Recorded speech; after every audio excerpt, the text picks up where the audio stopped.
Bien, alors maintenant, lorsque on a créé donc les deux tables de notre modèle, qui correspondent bien à notre modèle pour la gestion des produits. Donc par exemple, maintenant, on a vu la vue user constraint qui permet d'afficher la contrainte, le type de contrainte, et donc spécifique à une table. Maintenant, en plus, si on veut afficher la colonne, et afficher pour chaque colonne qui sont donc les contraintes qui sont attribuées. Donc, on va utiliser une autre vue qui est donc desk. La vue c'est user. Alors, constraint, abréviation de constraint, et columns. Column, column, columns. Donc, vous allez trouver, donc, il y a le constraint name, constraint table, le table name et column name. Donc, on peut facilement donc utiliser une interrogation, donc select constraint name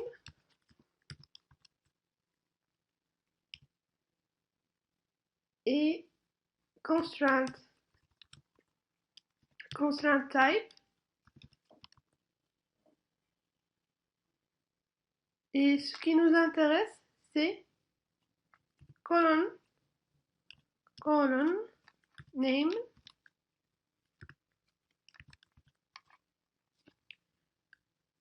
name.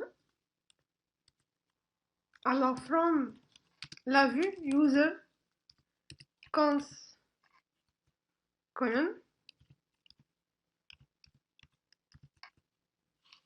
et alors peut dire par exemple where.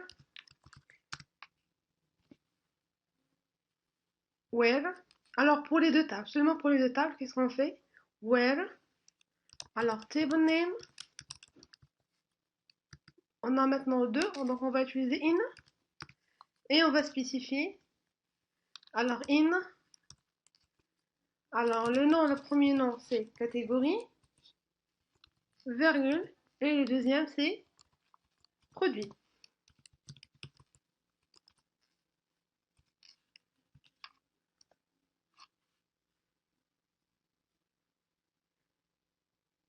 Alors c'est...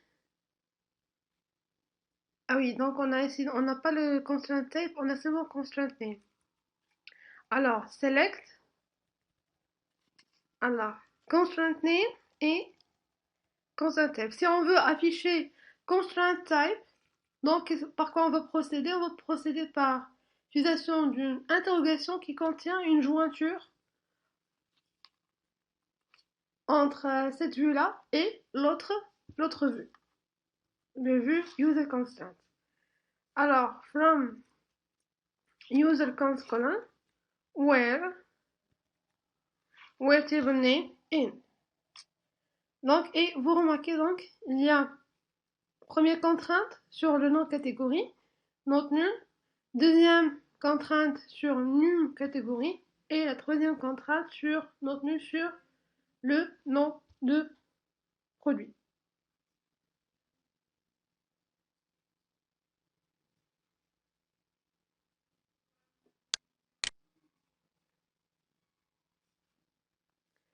Et bien sûr, donc, les autres, il y a encore d'autres, c'est alors FK, foreign key pour num catégorie, ref produit primary key et la constraint check pour le prix unitaire. Bien, alors maintenant, donc, en passant à la suite du TPC, maintenant on va passer à, alors puisqu'on a la structure, elle est bien créée, donc on va passer à ajouter, insérer des enregistrements dans nos tables. Donc on va commencer par insérer des enregistrements dans la table catégorie, donc ces différents enregistrements. Donc par quoi on va procéder? Par l'utilisation d'une instruction. Maintenant, instruction, quel est le type d'instruction? Une instruction LMD. Donc, c'est langage de manipulation des données. Donc, pour insérer, donc, on va utiliser insert. Donc, insert, je vais insérer je vais insérer où? Into la table, into le nom de la table qui est la table catégorie. Alors, insert into categories. Donc, bien sûr, si, alors, il y a plusieurs possibilités ici. Donc, soit je vais spécifier le nom de la table et je vais revenir et spécifier donc values. Et dans ce cas-là, je dois spécifier la valeur pour tous les champs de la table categories. Ou bien, donc, je peux ici, donc, insert into categories, je peux spécifier seulement les champs à condition que les champs que je spécifie là doivent obligatoirement être tous les champs qui ne doivent pas être nuls, c'est-à-dire qu'ils ont la contrainte non nulle, et bien sûr, évidemment, donc, même le champ de primary key qui ne doit pas être nul. Donc maintenant aussi, donc j'ai choisi de procéder avec categories, donc sans spécifier les champs. Donc à ce moment-là, je vais dire donc values et je vais dire par exemple, donc pour le premier enregistrement, on a par exemple le 10. Alors de type, alors puisque c'est une chaîne de caractères varchar, donc c'est entre cotes, je vais spécifier donc la valeur. Alors par exemple donc ici donc le premier enregistrement de type PC portable. Donc c'est bon, donc on a seulement deux. Donc j'insère, donc une ligne insérée. Donc je vais insérer un deuxième enregistrement, insert into categories. Alors on a dit qu'on peut spécifier, donc mais nous on a ici seulement deux, donc num catégorie. Donc on a dit primary key, donc il doit obligatoirement être affecté à une valeur. Et on a donc le nom de catégorie qui est aussi ici où on a déclaré une contrainte non nulle. Donc obligatoirement il doit avoir une valeur. Alors catégorie. Alors values, on a la valeur donc c'est 20. Et alors on dit par exemple, donc la deuxième catégorie va être par exemple de type alors tablette. Par exemple. Et j'insère. Donc une ligne elle est insérée. Donc et j'exécute même instruction, donc insert into categories pour compléter les enregistrements des autres lignes. Donc 30 et je dis par exemple on a c'est alors smartphone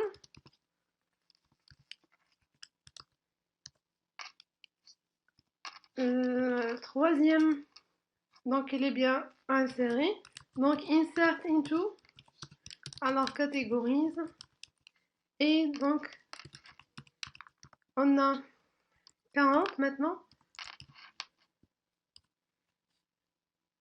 Alors imprimante par exemple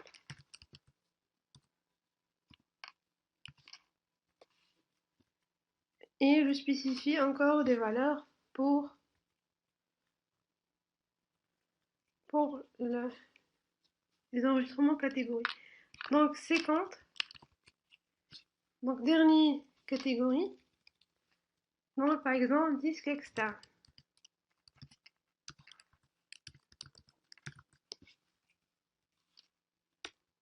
Bien. Alors maintenant donc on a les enregistrements. Bien sûr, donc, si j'effectue une interrogation sur la table, select étoile. Alors from categories, bien sûr je vais voir les différents enregistrements que j'ai, différentes lignes que j'ai enregistrées dans la table. Alors maintenant donc si on se connecte avec un autre utilisateur, par exemple utilisateur 6, administrateur, donc si je vais interroger, si j'interroge la table, donc select, alors étoile, from, maintenant from HR, parce que la table elle est dans le schéma de HR, alors from HR.categories, alors je reçois le message aucune ligne sélectionnée. Alors pourquoi? Donc à votre avis pourquoi? pourquoi les enregistrements sont visibles par l'utilisateur HR qui a effectué l'insertion, et par contre pour les autres utilisateurs, il n'est pas lisible. Donc, pourquoi? Donc, vous vous rappelez lorsqu'on a parlé de concept de la cohérence en lecture. Donc, la cohérence en lecture, on a parlé plus spécialement, on a parlé de segments d'annulation, segments d'Ondo. Donc, on a dit, si par exemple l'utilisateur, il veut effectuer donc des modifications ou bien des insertions dans une table, donc bien sûr on a parlé de la verrouillage, donc pas, on a parlé de verrouillage de la table. Plus spécialement, on a parlé de verrouillage des lignes. Donc, et on a dit que donc ce segment d'Ondo, donc il va, par exemple, si on veut modifier, par exemple, on veut modifier une ligne, donc la ligne elle est verrouillée, donc et la ligne avec les valeurs qui sont dans la table, donc ils vont être vus par l'utilisateur qui a effectué la modification. Donc comme notre cas ici, par HR, c'est lui qui va voir les valeurs dans la table. Il va voir la table. Mais par contre, pour les autres utilisateurs, qu'est-ce qu'ils vont voir? Donc, ils vont voir une image de la table avant l'exécution des instructions NMD. Donc, et cette image de la table, elle existe où? Elle existe dans le segment d'annulation, dans le segment d'onde. Donc, alors, puisque la table est verrouillée, donc les autres utilisateurs ne peuvent pas voir le contenu qui se trouve dans la table. Donc, pour voir le contenu, qu'est-ce qu'il faut? Il faut que l'utilisateur qui a procédé à l'exécution des instructions LND débrouille la table, c'est-à-dire libère les lignes. Comment il va libérer les lignes? Soit il va procéder par un commit, c'est bon, je vais enregistrer. Donc, soit il va procéder par un rollback. Donc, vous allez remarquer que maintenant, donc lorsqu'il va exécuter donc commit, donc c'est bon, donc j'ai validé les insertions. Donc je dis que les insertions donc sont valides. Donc comme ça, la table elle est déverrouillée et maintenant elle est accessible à tous les autres utilisateurs. Donc si je procède à effectuer donc l'instruction, l'interrogation de tout à l'heure, bien sûr, je vais voir les différents enregistrements de la table. Bien, alors maintenant donc on procède maintenant aux insertions pour l'autre table, la table produit. Alors la même chose, donc on va utiliser une instruction LLD, donc insert into, et le nom de la table, produit, et je vais spécifier entre parenthèses, les champs dont je veux. Par exemple, si je veux pas insérer des valeurs pour tous les colonnes, qu'est-ce que je vais spécifier? Je vais spécifier seulement les colonnes qui ne doivent pas avoir des valeurs nulles.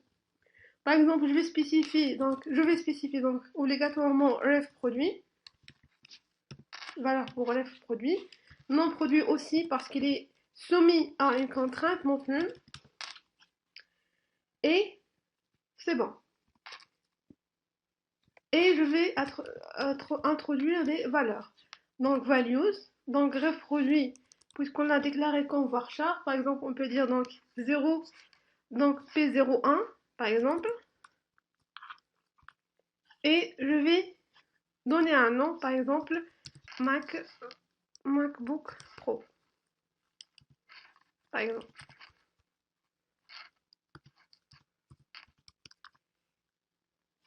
Et voilà. Donc maintenant on insère, donc une ligne elle est insérée. Donc maintenant si je consulte la table, alors select étoile from la table produit, donc je vais retrouver les autres enregistrements avec des valeurs nulles. prix unitaire, quantité et numéro de colonne. Bien, alors maintenant, donc si je veux modifier la ligne et je veux introduire des valeurs pour ces colonnes-là. Donc bien sûr, donc on va utiliser une autre instruction LMD toujours qui est le update. Donc on va utiliser donc update,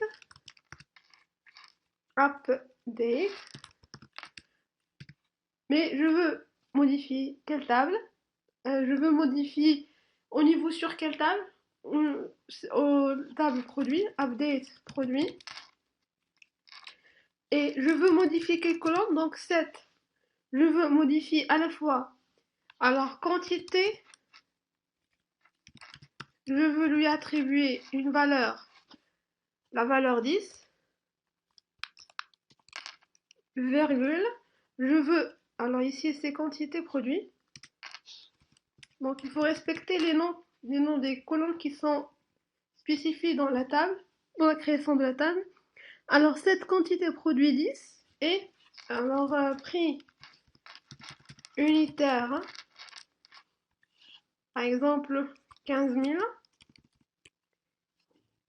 et numéro de catégorie, alors catégorie égale à 10.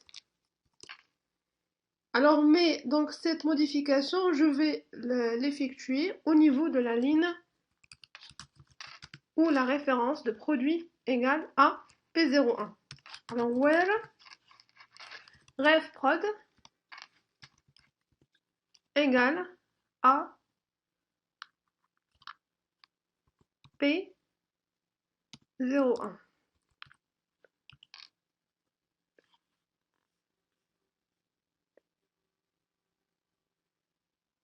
Alors on l'a déclaré. Alors c'est ref produit, c'est ça?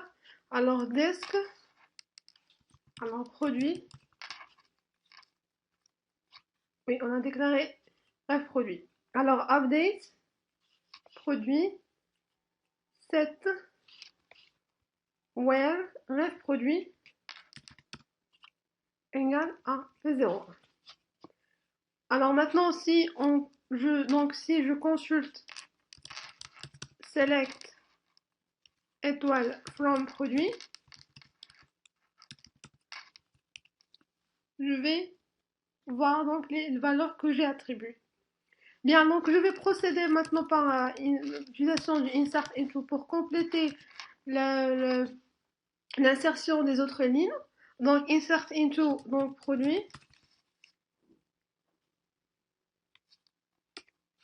values, donc on spécifie entre parenthèses, donc on a alors P02, alors entre parenthèses, donc premier enregistrement ref produit 02, virgule le nom de produit, par exemple iPhone,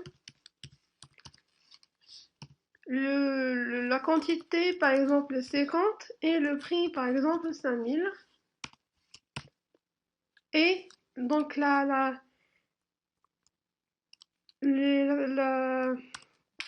catégorie bien sûr c'est la catégorie 30 qui correspond aux catégories smartphone.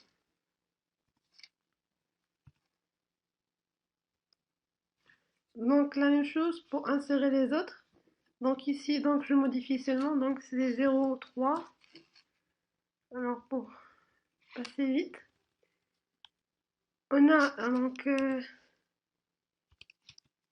alors par exemple Samsung, par exemple S5 par exemple, alors quantité par exemple 100, prix par exemple 5000 et il appartient aussi à la catégorie 30 des smartphones. Notre produit P04, alors HP, exemple, 200, quantité de 100 par exemple, et le prix par exemple 1000, correspond par exemple A catégorie des imprimantes, par exemple 40. Et notre 0,5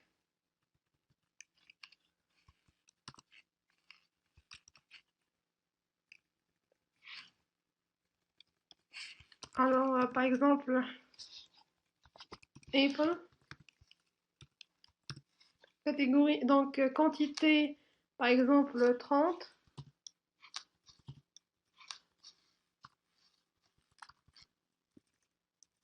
et par exemple le prix par exemple 6000 et la catégorie 20 qui correspond aux catégories des tablettes. Et dernier produit, c'est produit 06 qui correspond à, par exemple, à la dernière catégorie qui est la catégorie disque dur externe. Donc ici, par exemple, quantité, par exemple, 150, 500, prix et catégorie 50. Donc bien sûr, la même chose si on veut consulter la table avec d'autres utilisateurs, donc on va pas visionner les insertions de la table produit. Donc il faut pas oublier donc de mettre commit pour valider les différentes insertions. Alors, on a répondu à la quatrième question, donc on a bien inséré différents enregistrements dans les deux tables. Alors, la cinquième question, bien sûr, donc on l'a déjà passé. Donc, on a consulté avec l'utilisateur système 6, administrateur, utilisateur HR, donc, et on a donné leur marque. Donc, maintenant, la sixième question qui est modifier le produit de catégorie 50 par un nouveau numéro de catégorie 55.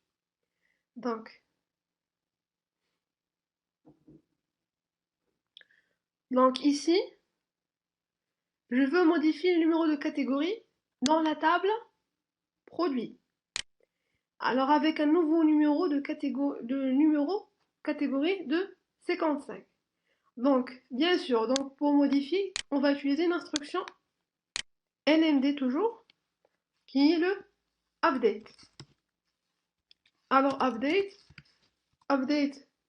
la table produit et je veux modifier donc set modifie le colonne num catégorie, mais je veux la modifier par la valeur 55, mais où donc where num catégorie égale à 50.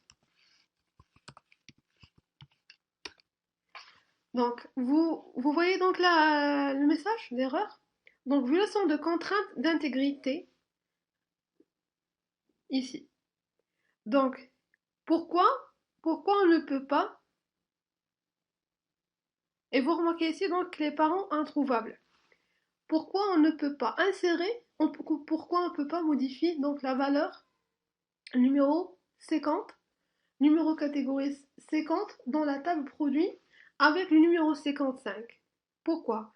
Donc, pourquoi? Parce que ici, donc, on a la table parent qui est catégorie et la table enfant qui est produit.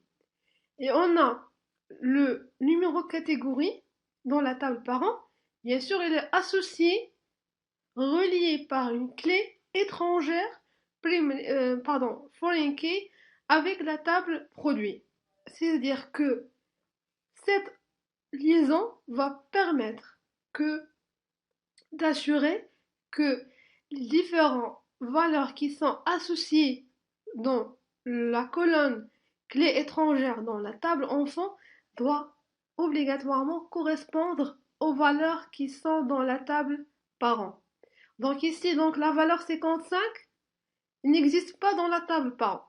Donc, on ne peut pas avoir la valeur 55 dans la table enfant qui est la table produit, on ne peut pas avoir un produit qui appartient à une catégorie qui n'existe pas dans la table catégorie qui est la table parent. Donc, voilà donc la remarque qui est demandée pour cette question.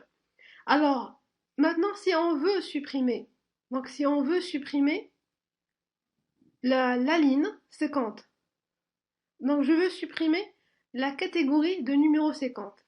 Donc maintenant, je suis dans la table catégorie. Donc pour supprimer, par exemple, pour supprimer, on doit utiliser l'instruction LMD, langage de manipulation des données, qui est delete. Donc delete from, et je spécifie la table. From, la table catégorise, et je ne veux pas supprimer toutes les lignes, bien sûr, je veux supprimer seulement la ligne de numéro de catégorie 50. Alors, where num catégorie égale à 50.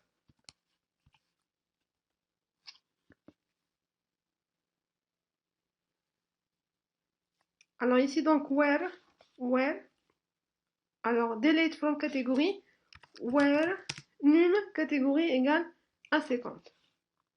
Donc le message, donc si vous voyez le message, donc violation de contrainte d'intégrité. Alors, enregistrement fils existant. Donc qu'est-ce qu'on veut ici faire? On veut supprimer une catégorie, donc la catégorie qui est catégorie 50, et cette catégorie-là, elle est associée, elle contient des produits. Donc, on a une catégorie 50 qui il contient des produits. Donc, c'est-à-dire, on a des enregistrements fils dans la table fils qui est la table produit qui sont reliés à cet enregistrement-là. Donc, c'est pour cela donc on ne peut pas supprimer le num, cette catégorie-là, et elle est déjà spécifiée. Pourquoi? Donc, supposons que c'est possible. Donc, je vais supprimer le numéro 50, catégorie numéro 50, de la table catégorie, et dans la table produit, je vais avoir un produit avec numéro 50. Mais pour le numéro produit, produit dans une catégorie 50, alors donc si cette procédure elle est effectuée, donc on va avoir des produits qui ne correspondent à aucune catégorie. Donc on va pas réussir l'intégrité des données qui est nécessaire pour la base de données. Donc pour cela, donc, donc il y a donc on peut pas réussir donc cette suppression là. On peut la réussir dans un cas spécifique si lors de la déclaration de la création de la contrainte foreign key, je vais spécifier que lorsqu'il y aura une suppression de la table parent, il y aura automatiquement attribution de valeur nulle, c'est-à-dire on delete cette nulle, ou bien on delete cette cascade. C'est-à-dire je vais supprimer les enregistrements à la fois de la table parent et à la fois de la table enfant. Ou bien lorsqu'il y a une suppression, il y a automatiquement attribution d'une valeur nulle dans la table enfant. Bien, alors maintenant donc on continue donc notre TP. Donc pour la 8e question. Alors ajouter une colonne, supposons que on veut ajouter une colonne promotion à la table produit maintenant avec une valeur par défaut qui est non. Alors à votre avis, donc on a dans la table produit il y a déjà des enregistrements. Donc à votre avis, si on va ajouter une colonne avec une valeur par défaut, alors est-ce que les enregistrements qui sont précédents, ils vont avoir ils vont avoir cette valeur par défaut ou non? Donc c'est ce qu'on va voir.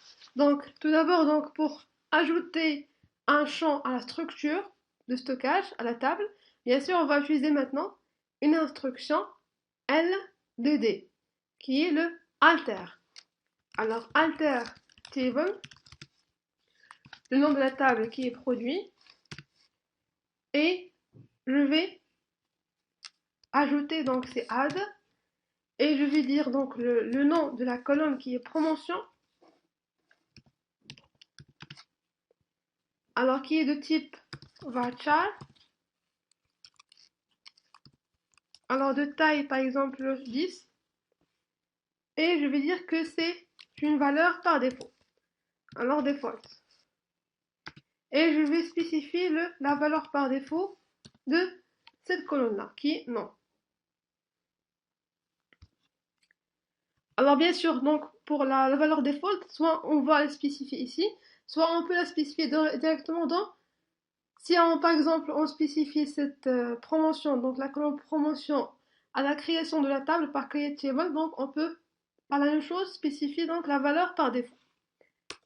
Alors table modifiée, donc si maintenant on fait donc desk produit, on va voir la colonne promotion qui est bien ajoutée, ajoutée en tant que colonne dans la table. Et maintenant, pour vérifier là, donc, la valeur, par quoi on va procéder? Par... Alors,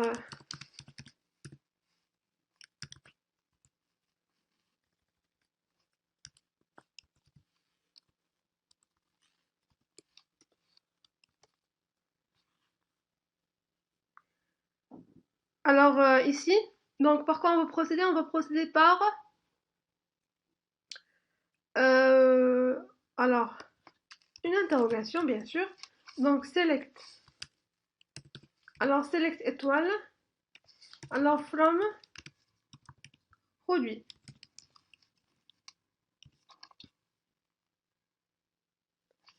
Donc, par exemple, donc, je vais afficher seulement deux colonnes. Donc, select, par exemple, nom produit et promotion. Alors, from produit.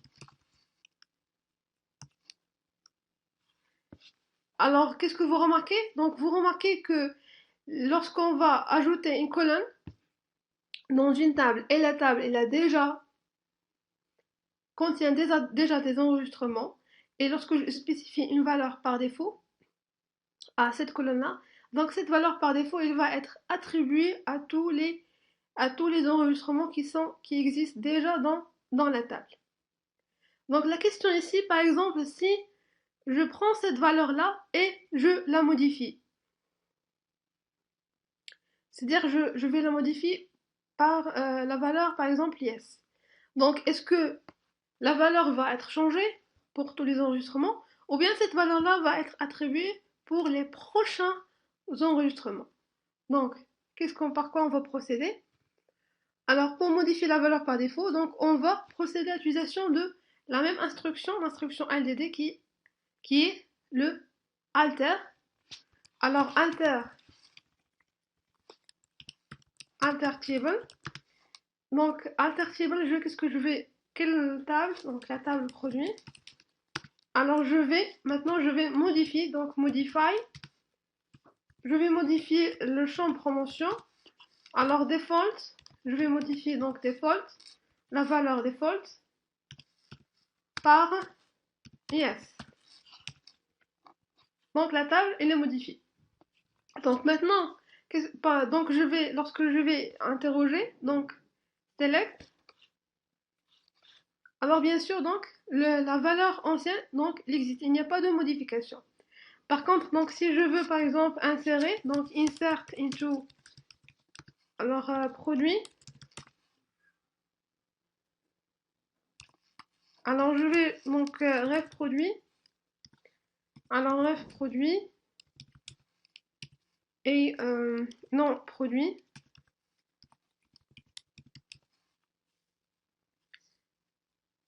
par exemple, et donc je vais insérer par exemple des valeurs. Donc par exemple P, P0, alors P0, 7, par exemple, un produit, par exemple l'aile, qui appartient à la première catégorie. Donc on n'a pas spécifié catégorie, donc c'est bon. Donc une ligne insérée.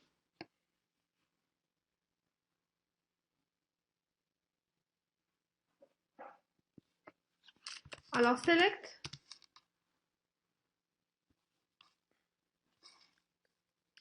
Alors nom produit. Donc nom produit. Alors promotion.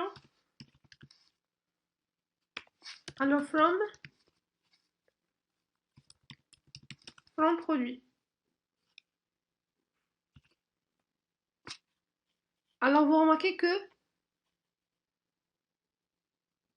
l'enregistrement qu'on a ajouté, donc automatiquement est la attribution de valeur yes. Donc même si on n'a pas spécifié ici le champ qui contient la valeur default, automatiquement la valeur default elle est affectée à ce champ-là. Donc il n'y a pas affectation d'une valeur nulle, comme le cas des autres champs qu'on n'a pas spécifié ici, on a dit qu'ils vont avoir automatiquement affectation de valeur nulle. Donc ici donc le champ avec la valeur default, donc il y aura donc affectation de la valeur par défaut qui est pour ce champ-là. Bien,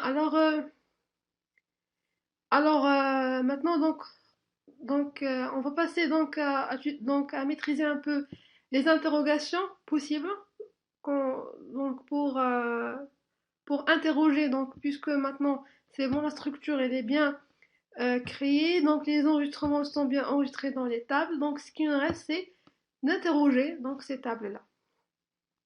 Alors pour l'interrogation